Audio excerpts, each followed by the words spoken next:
Today ay magawa tayo ng Vietnamese dessert na which is para siyang mochi style. So, ang kailangan lang natin isang banana, maple syrup or you can use sugar and then 1/2 cup ng tapioca flour. Naglagay ako ng 2 tablespoon ng water and 3 tablespoon ng fresh milk.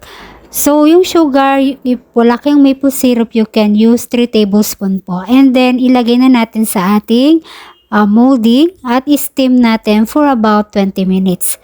And after 20 minutes, ito na yung ating steam banana cake which is para siyang mochi style.